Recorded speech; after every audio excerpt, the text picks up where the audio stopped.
Bonsoir et bienvenue au Joa Casino, ici à Saint-Jean-de-Luz, avec un nouveau film en compétition qui sera présenté ce soir au cinéma Le Select, Les Engagés, avec comme invité, nous sommes très heureux de vous inviter tous les deux, avec comme invité la scénariste, écrivaine et puis désormais réalisatrice Émilie Frêche, et puis Benjamin Laverne de la Comédie Française. Bonsoir et bienvenue à Saint-Jean-de-Luz. Bonsoir. Bonsoir. Et nos trois fifous, comme on les appelle, les fifous du festival. D'un côté, il y a David de France Bleu. Et bonjour à tous. Et Jeanne de Dia Radio. Bonjour. Et puis Vincent de Sud-Ouest. Bonjour à tous. Salut les fifous. Merci. Alors, ce soir, c'est une présentation. C'est votre première présentation de ce film, Les Engagés? Parce que là, vous avez les enragés devant. Attention.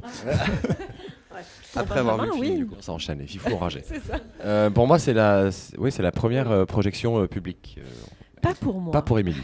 Alors, je rappelle le pitch. C'est la voiture de David qui percute un jeune exilé qui est poursuivi par la police. Et en fin de compte, il a décidé de l'aider, coûte que coûte. C'est un bon résumé? Vas-y, Benjamin. Ah non, mais attends, oh là, tu es Alors, rodé, toi, je te laisse. Il décide pas de l'aider coûte que coûte. En fait, il manque percuter ce jeune exilé, effectivement, qui passe la frontière franco-italienne et qui tente d'échapper à un contrôle de police. Et c'est une réaction un peu instinctive de ce personnage qui est un kiné, qui vit à Briançon, qui a connaissance de cette réalité puisqu'il y a une quarantaine d'exilés qui passent la frontière chaque jour. Mais il n'a jamais été confronté à ça. Et l'idée, c'est vraiment que tout d'un coup, cette réalité lui pète à la figure. Et d'instinct, il décide de le mettre dans son coffre. Mais c'est vraiment une réaction qui est instinctive, qui est pas conscientisée à ce moment-là, quoi. David. Oui, j'y vais. Bon, parce que Vas-y. beaucoup de choses à dire, parce que j'ai fait l'erreur de voir le film juste avant l'interview, donc je suis encore un peu dedans et je suis encore dans un état de rage, en fait, après avoir vu ce film. Je ne sais pas si vous, en l'écrivant, en le réalisant, comment vous avez fait pour déjà mettre cette rage de côté? Est-ce que vous l'avez ressenti déjà? Comment vous avez fait pour la mettre de côté et pour pouvoir montrer la réalité froide telle qu'elle est, en fait, de ces histoires-là? Parce que ces histoires-là, ici aussi aux Pays-Bas, c'est une terre de passage, donc on la vit aussi au quotidien. Comment vous avez fait? Est-ce que vous gardez encore déjà foi en l'humanité après ça? Et comment vous faites? D'abord, je suis très contente que vous parliez de rage parce que c'est souvent ce qui commande et ce qui précède chez moi le désir d'écriture. Et c'est effectivement une colère que j'ai ressentie quand j'ai lu un papier dans la presse sur l'affaire des 7 de Briançon, qui étaient ces 7 personnes qui, pour avoir aidé des exilés, enfin sauvé des gens en montagne, se sont retrouvées placées en détention provisoire au Baumettes. Et donc c'est ça qui m'a effectivement donné envie d'aller comprendre cette absurdité, enfin d'aller dans la région et d'explorer et de rencontrer les gens et d'écrire. Après, comment j'ai fait pour la mettre de côté, on finit, quand on écrit, fatalement, on aime chacun de ces personnages. Donc il y a par exemple un personnage qui est un ami de Benjamin, avec qui il fait de l'escalade, qui est joué par Bruno Todeschini, et qui est flic. Et je l'aime, ce personnage aussi, parce que je trouve que mon film, c'est un film sur l'engagement.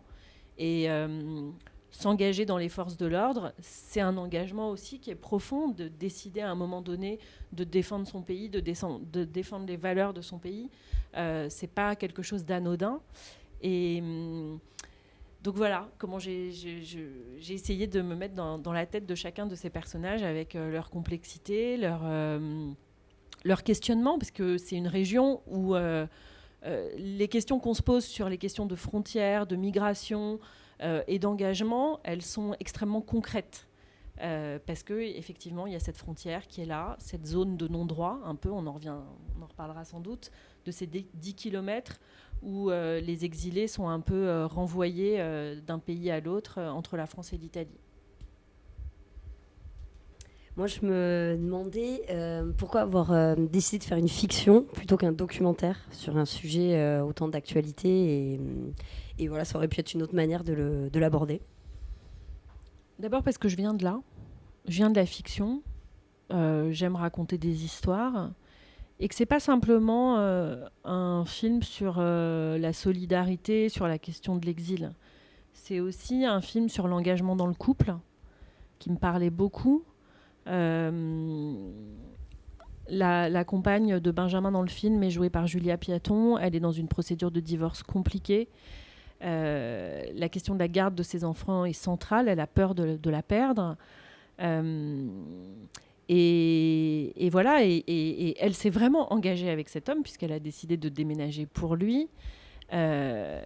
Et son engagement à lui dans quelque chose qui est un peu plus fort qui arrive comme ça avec cet accident qu'il percute, qui est ce mineur voilà, il se dit mais je ne peux pas ne pas le sauver, je ne peux pas m'occuper de lui, je ne peux pas faire comme si cette réalité n'existait plus. Elle vient se cogner à son engagement dans son couple. Et ce qui m'intéressait, et que seule la fiction permet aussi, et qui est peut-être vraiment le sujet du film, c'est combien de temps on peut tenir heureux dans sa bulle sans que le monde et tous ces problèmes viennent nous percuter, quoi. Est-ce qu'on peut être heureux à l'abri du monde? Voilà. Complètement, parce que c'est vrai qu'on est déstabilisé de se dire que... Enfin, très vite, on comprend qu'elle a une fille du même âge quasiment que ce migrant. Et limite, elle aurait pu avoir encore plus cet électrochoc de se dire finalement, ça pourrait arriver à ma fille. Et je pense que c'est très bien décrit, effectivement, tous ces tiraillements et chaque combat personnel qu'on peut mener et à quel moment on décide d'en mettre un sur le dessus plus qu'un autre. En gros, est-ce qu'on peut mettre sa vie de côté par solidarité ? Si je veux résumer un peu. Et c'est une question qui s'adresse aussi du coup à Benjamin Laverne, puisque ce personnage-là de David, déjà, le nom est bien trouvé, parce que c'est vraiment David contre Goliath, quoi. Il se prend tout le monde, les flics, l'État, enfin... Comment vous l'avez abordé d'ailleurs, ce personnage-là ? Selon vous, ses motivations ? Ce qui m'a touché, c'est le chamboulement que lui n'attendait pas. Enfin, c'est quelqu'un qui n'est pas militant, qui n'est pas dans le milieu associatif particulièrement, qui connaît, comme Émilie le dit bien, la situation de sa ville, mais qui peut-être a un peu des œillères, ou en tout cas qui, comme énormément de gens, nous tous, voilà, est dans sa vie et s'occupe d'abord de son chez lui, de son foyer, et comment cette cellule, elle est en effet pas mise en danger, mais au contraire fragilisée. Donc c'est une ouverture, c'est une mise en péril, mais c'est à la fois un cœur qui s'ouvre immense, et en fait c'est comme s'il était prêt à ça. Cet instinct, cette espèce de réflexe, c'est un acte, enfin c'est quelque chose dans l'écriture, mais c'est aussi évidemment pour lui un chamboulement qu'il n'attendait pas, et il n'en revient pas. Il est le premier scié, en tout cas ahuri de ce qu'il fait. Et ça, cette espèce de je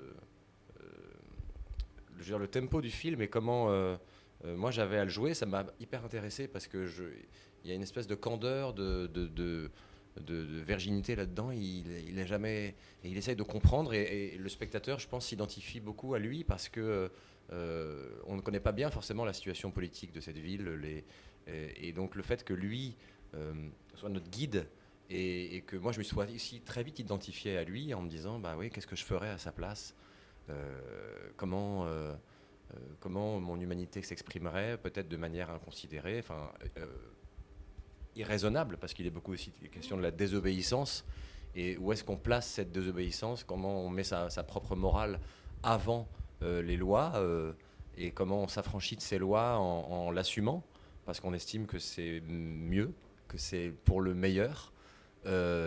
Toutes ces questions-là, moi, elles m'ont beaucoup intéressé, et je trouvais que c'était un angle sur la question des exilés, des migrants, qui était hyper intéressant, qui était novateur, et qui permet de...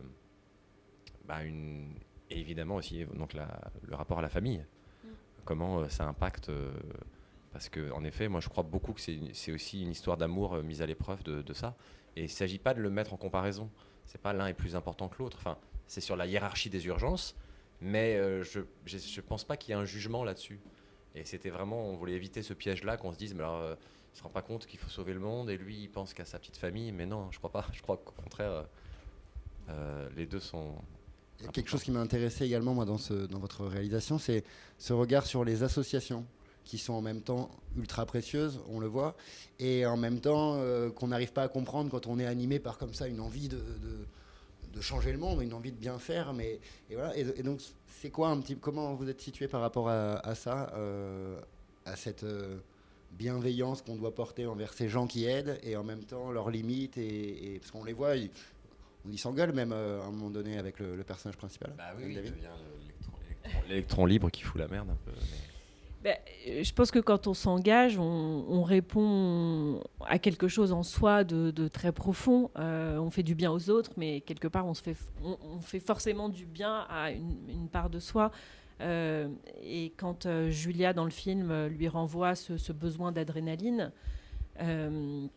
c'est pas totalement faux. Je pense que c'est une question de temps dans l'engagement.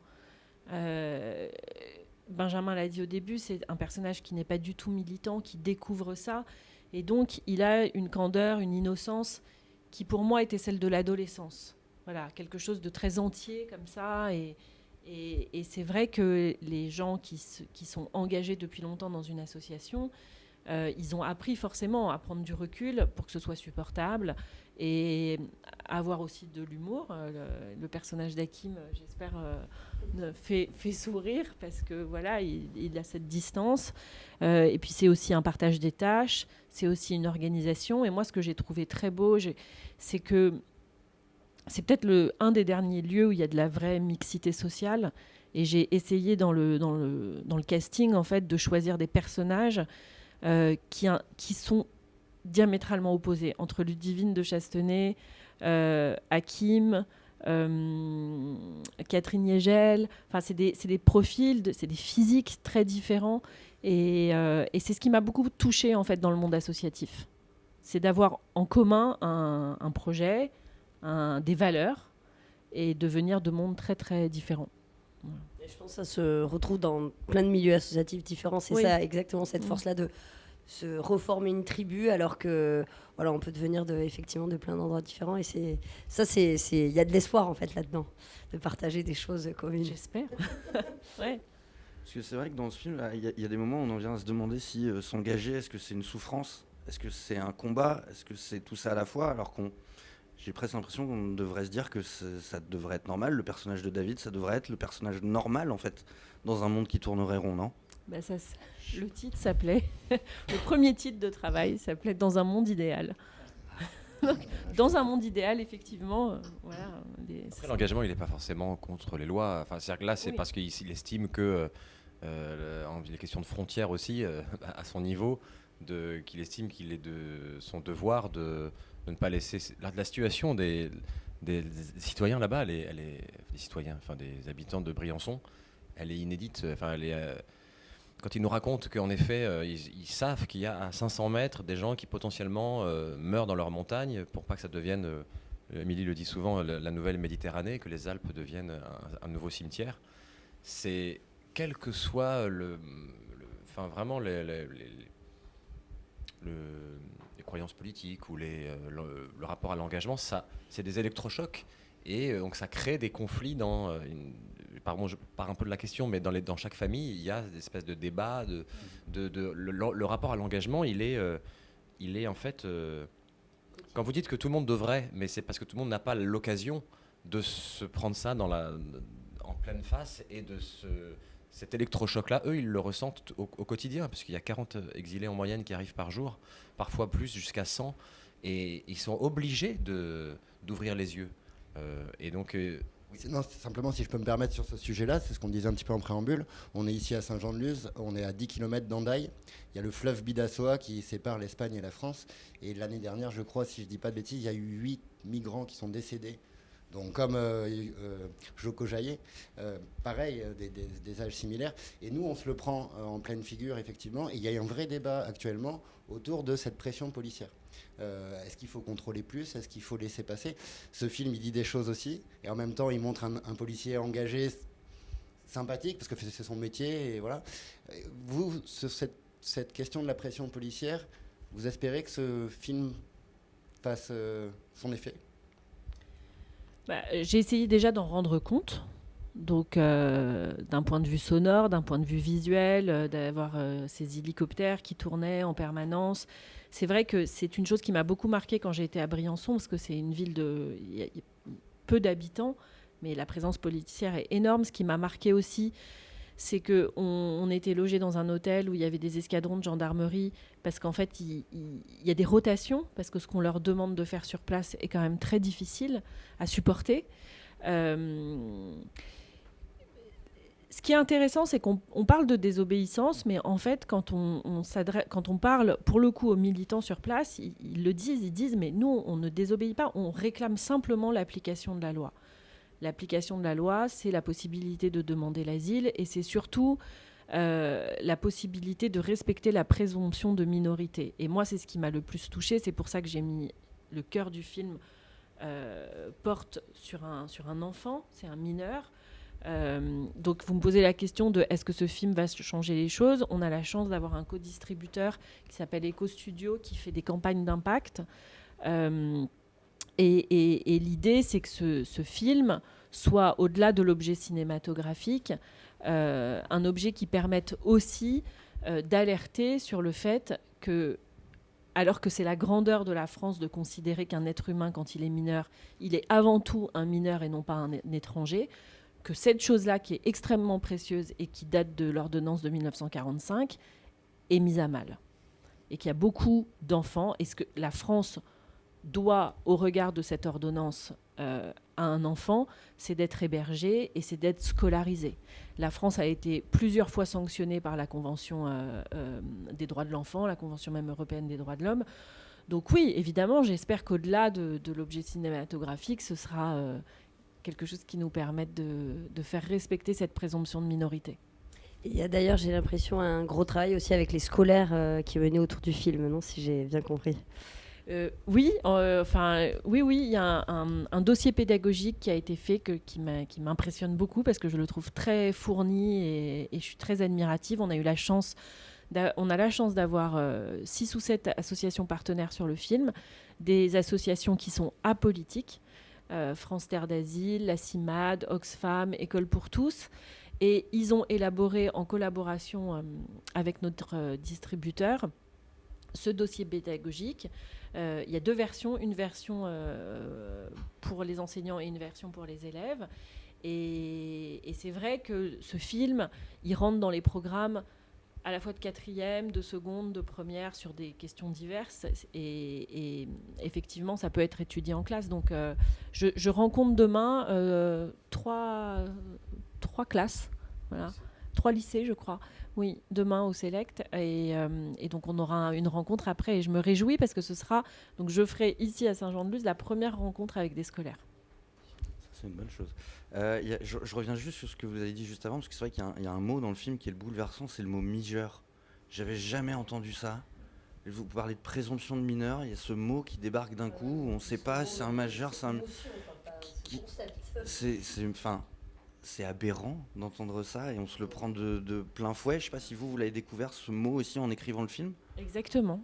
Je l'ai découvert et... En fait, c'est l'absurdité administrative, c'est le langage administratif qui fait qu'il y a un vide juridique. C'est-à-dire que le mijeur est celui qui n'a pas été reconnu comme mineur, qui se réclame comme mineur et qui n'a pas été reconnu comme tel.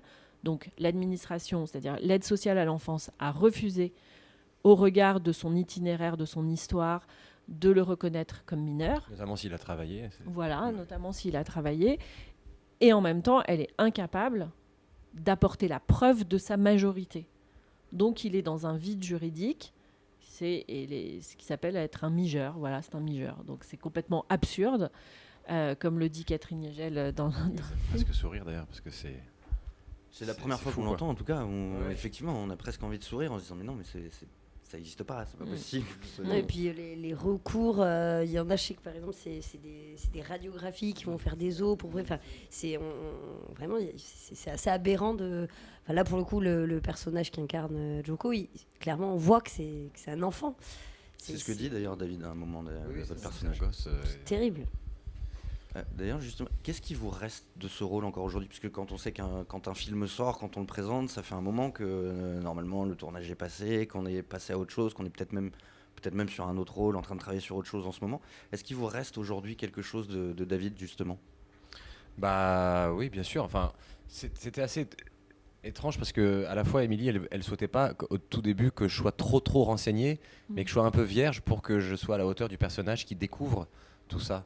Donc, j'ai pas eu forcément à avoir une grande maîtrise d'exactement la situation géopolitique de la ville, de tout ce qui s'y passe. Mais ça m'a marqué, moi, on avait fait une visite au refuge bien. solidaire. Mm. Et elle me dit, j'aurais dû te filmer parce que tu avais vraiment la tête du personnage. C'est ça, ouais, c'était. Parce que j'étais comme ça, j'étais là. Là, on a beau le savoir, en fait, c'est quand c'est concret, quand c'est là, quand c'est devant vous, ben, ça vous touche au cœur et ça. Donc j'avais 1000 questions à poser. J'étais à la fois admiratif et ce mélange d'inquiétude et puis d'admiration parce que c'est vraiment du bénévolat, c'est Le don de soi, presque. Ouais, bien sûr, c'est des vocations. Quand on parle de vocation, c'est que c'est des gens qui s'impliquent alors à différents niveaux, mais donc c'est le quotidien qui sont là pour tous ces exilés qui arrivent. Et donc c'est à la fois désespérant et à la fois beau, une étrange beauté. Hein. Mais donc moi, j'en garde évidemment maintenant un peu plus de connaissance de ce qui s'y passe, de l'évolution. Récemment, on a appris que le refuge avait bougé. D'ailleurs, le film, on en parlait tout à l'heure, mais aujourd'hui, la situation elle a un petit peu évolué. C'est-à-dire que le délit de solidarité n'est plus reconnu. Ça, c'est... Oui, en 2018, en fait, le Conseil constitutionnel a statué que la fraternité avait valeur constitutionnelle. Donc, c'était le plus haut degré de légalité, en fait, qu'il appartient au bloc de constitutionnalité. Ce qui fait qu'on ne peut plus être inquiété pour aider quelqu'un. Sauf que dans les régions frontalières, si aider revient à passer la frontière, eh bien, c'est de l'aide à l'entrée illégale sur le territoire. Sauf que quand on est dans ces montagnes, je veux dire, délimiter la frontière, c'est extrêmement compliqué. En fait, quand quelqu'un a les pieds qui sont gelés, on le prend, on le descend à Briançon parce que c'est l'hôpital qui est le plus proche. Mais il n'y a pas plus tard que la semaine dernière, il y a eu une grande altercation entre la police aux frontières et un médecin du CHU de Briançon qui, après l'arrestation d'une vingtaine d'exilés à la frontière, une femme a fait une crise de panique, elle a été envoyée à l'hôpital et son petit garçon de 5 ans était resté sur place. Et donc, le médecin a fait envoyer les pompiers et ça a été un dialogue de sourds. Et c'est intéressant sur l'engagement, justement, parce que c'est juste un médecin, en fait, qui tout d'un coup se dit, je réceptionne une femme qui est dans un état de panique totale. Il y a son fils de 5 ans, j'envoie... Enfin, voilà, je peux pas... Et donc, ça crée des conflits encore. Donc, la situation actuelle, elle reste compliquée. Elle reste tendue. Et pour répondre une dernière fois à votre question, en fait, j'y repensais. Ce que j'en retiens, c'est à quel point, en fait, c'est beau de s'intéresser aussi en fait, le film fait faire un trajet, quoi, où vous en soyez... même avec quelqu'un, justement, je me disais, à une avant-première du TLR, et qui disait, après avoir vu votre film, je vais reconsidérer mon rapport à la chose. Et donc, en fait, le fait que le film bouleverse, quel que soit j'imagine que l'opinion publique, chacun a un avis plus ou moins construit sur la question de l'immigration. Enfin, on a suffisamment parlé pendant la campagne présidentielle. Et en fait, je trouve que ce film, il est en dehors de ça. Il se met à la hauteur d'un homme qui, justement, cette question qui reste, c'est qu'est-ce qu'on ferait à sa place. Et moi, c'est ça que je ressors. Je pense que c'est une situation qui est complexe. Le fait d'avoir parlé même avec le maire de la ville, enfin, on n'a pas parlé directement avec lui, mais que lui soit hyper embarrassé et qu'on ne soit pas à se dire, mais c'est un facho, le maire. Non, en fait, il est dans une difficulté aussi des questions de sécurité dans sa ville. Mais en fait, je pense que c'est ça que je retiens, quoi. C'est ça qui reste. C'est la conscience d'avoir approché le problème de manière beaucoup plus concrète et d'avoir que ça a bousculé tous mes a priori ou mes certitudes sur le sujet. Et je pense que ça rend plus ouvert, plus intelligent, entre guillemets, hein, mais c'est concret, quoi. C'est vrai que là, pour rebondir là-dessus, c'est vrai que la question identitaire, c'est vraiment en filigrane dans le film. Je veux dire, c'est un passage, on en entend parler à un moment, on en voit vite fait, et la question, elle est évacuée. Parce que c'est pas ça la question centrale, en fait, j'imagine, pour rebondir un peu sur ce qui vient d'être dit. Mais j'ai l'impression que sur beaucoup de sujets, c'est pas simplement sur le sujet de l'immigration, mais on théâtralise beaucoup les oppositions et on les caricature énormément. Et j'espère que, et c'est aussi, ça revient aussi à la question de la fiction. Pourquoi la fiction ? Le temps de la fiction aussi. Ce temps-là, j'espère que le film rend compte de la complexité des choses et de la manière dont tout le monde est finalement obligé de travailler main dans la main. Parce que évidemment, les forces de l'ordre ont besoin des bénévoles, parce que sinon, et d'ailleurs Benjamin le dit dans le film, ce serait la guerre civile, en termes d'hygiène, en termes d'alimentation, en termes d'organisation. Voilà, tout ça finalement vit plutôt en bonne intelligence, quoi. Voilà. Le seul souci, évidemment, c'est que l'État est pas assez suffisamment présent. Donc, c'est les bénévoles qui se substituent dans ce rôle-là d'assistance. Et pendant le film, il y a un très beau discours avec cette citation : « La solidarité ne devrait pas être un délit. La désobéissance permet de faire avancer les choses. » Écoutez, bravo, merci. Très belle projection auprès de nos lycéens. La sortie du film, c'est le 16 novembre. Exactement. C'est ça. Donc, merci à vous trois. Et puis, merci Émilie et merci Benjamin pour ce très, très beau témoignage à travers ces très belles images dans Les Engagés. Merci. Merci. Merci.